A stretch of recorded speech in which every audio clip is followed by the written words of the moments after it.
លឹងគ្រូដើមរបស់បិសាចក្រហមមែនយូត្រឡប់មកវិញហើយការប្រយុទ្ធមិញយកឈ្នះក្រុមកំភ្លើងធំអាសនល3-2ដែលជាការប្រកួតធំប្រចាំសប្តាហ៍តាមម្ដងសម្រាប់លីកកម្ពុជារបស់អង់គ្លេសគឺ English Premier League ហើយមុននឹងការប្រកួតចាប់ផ្ដើមផងដែរអ្នកគាំទ្ររបស់កំភ្លើងធំអាសនលបានអះអាងថាក្រុមកាកអញ្ចឹងគឺអាសនលស៊ីផុយតែម្ដងនៅក្នុងទឹកដីរបស់ខ្លួនប៉ុន្តែយ៉ាងណាគ្រូដឹកនាំថ្មីក៏ដូចជាគ្រូបណ្ដោះអាសន្នដែរគឺលោក Michael Carrick បានប្រើប្រាស់ប្រព័ន្ធលេងថ្មីរបស់គាត់ដើម្បីបំបាក់ក្រុមដែលមានអំណាចមួយនេះក្នុងលទ្ធផល3-2នៅក្នុងដីផងដែរហើយក្រុម Arsenal នេះមិនទាន់ស្គាល់ពាក្យថាចាញ់ទេសម្រាប់ការប្រកួត12ប្រកួតចុងក្រោយ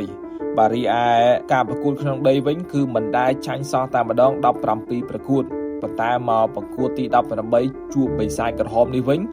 សោភ្នែកតែម្ដងរបស់ម៉ាទីយ៉ាសគុនយ៉ារកគ្រាប់បាល់ចុងម៉ោងដែលធ្វើឲ្យអ្នកគាំទ្ររបស់ Arsenal នោះគឺខកចិត្តមិនស្ទើរទេហើយក្រុមដែលកំពុងតែធាក់ជើង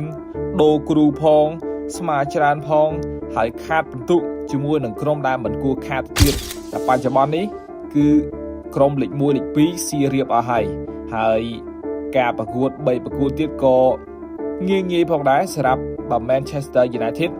រីឯអ្នកគាំទ្រសក់សំពងបាទខានកាត់សក់យូរឆ្នាំហើយអញ្ចឹង3ប្រកួតក្រោយនេះសង្ឃឹមតែគាត់នឹងបានកាត់សក់តាមសេចក្តីប្រាថ្នារបស់គាត់ផងដែរ